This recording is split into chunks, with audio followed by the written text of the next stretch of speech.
Team investigation for you tonight. Hot weather, extreme winds, and a warming climate. News Channel 3 continues to report on our ever-changing environment, what it means for the threat of wildfires. Tonight we are diving deep into how wildland firefighters are preparing for fire season 2025 and what they're expecting. Karen is getting answers in her I-Team report tonight on what's being done to make sure crews are prepared for what's ahead. Karen. That's right, John. Take a look behind me. Images from one of my previous I-Team reports where I took you to the devastation of the LA wildfires. As promised, I told you I would continue to ask what's being done to make sure it doesn't happen again.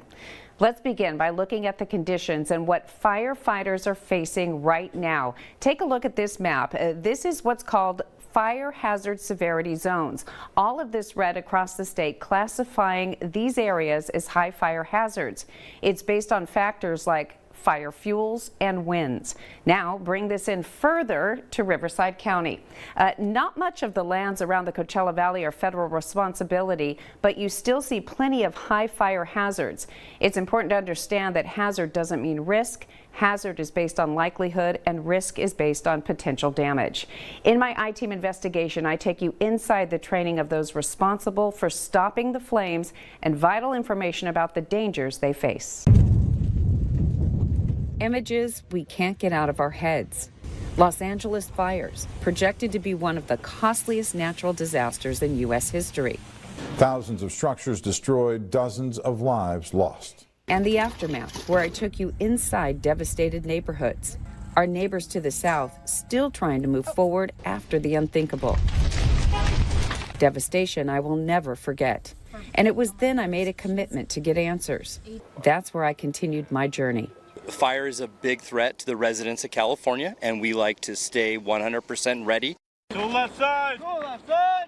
An exercise to train those that will be on the front lines, protecting property, homes, and lives. Multiple crews being tested and observed to make sure they are ready when fire strikes. Oh! How does this year look for you ahead, as you're looking ahead? Well, this year looks similar to the others. We're always seeing more and more fire. Let's go crew one! The chief emphasizing the importance of constant preparedness to keep vegetation fires to 10 acres or less, like these hand crews simulating a threatening wildfire and creating a fire break. According to CAL FIRE, over the last several years, California has had its worst wildfire history. 15 of the top 20 most destructive wildfires have occurred. Collectively, these fires have burned more than 4 million acres, destroyed 43,000 structures, and have claimed 154 lives. What is the biggest challenge that you're facing at this point? The biggest challenge is just going to be the increase of fires that we are having. So we're just seeing a greater rise in calls for service. It's always a challenge to meet the rising populations in this area. It seems like you're doing that, though, with staffing and recruiting, correct? Yes, yes. So I checked. Out of nearly 12,000 permanent and seasonal employees, right now, according to the CAL FIRE website, they are recruiting, especially as summer ramps up. And you may be surprised at the pay. Entry-level wildland firefighters start at nearly $4,300 to $5,400 a month to carry out the mission to, quote, serve and safeguard the people, property, and resources of California. Not an easy task for an ever-growing population. As people move into the wildland-urban interface, where homes are meeting the areas with the hills and the vegetation, where they're moving their homes closer.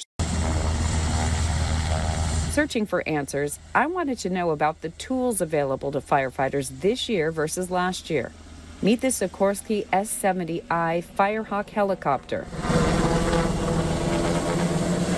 the newest addition to the CAL FIRE fleet out of the Hemet Ryan Air Attack Base. It now includes a lift kit and a 1,000-gallon water tank. So this truly is the aircraft to replace the Huey for the military and for CAL FIRE as well. Increased power available, so we're able to operate at higher weights and higher altitudes. We're able to bring more water to the fire on each trip. Go Mesa! Go Mesa! Now back at the training. These guys and gals being tested and pushed to their limits, including the pack test, the primary physical requirement that includes walking a 3-mile course carrying a 45-pound pack. Oh, tighten it up. It is timed and must be completed in 45 minutes or less. Their teamwork and camaraderie shining through. It's not the best time to meet someone under a stressful environment of a fire, so we actually like to meet all of our local cooperators. Like we have the city of Corona and the city of Riverside here today too, and we're all working together with CAL FIRE and Riverside County Resources. Working hard as their commitment of service creates a fire within, pushing them through long hours. Next week, I dig deeper into how CAL FIRE and the U.S. Forest Service split up the 33 million acres of wildlands across the state. If it's effective, what the challenges are, and if new federal funding cuts will put more strain on local and state firefighting efforts.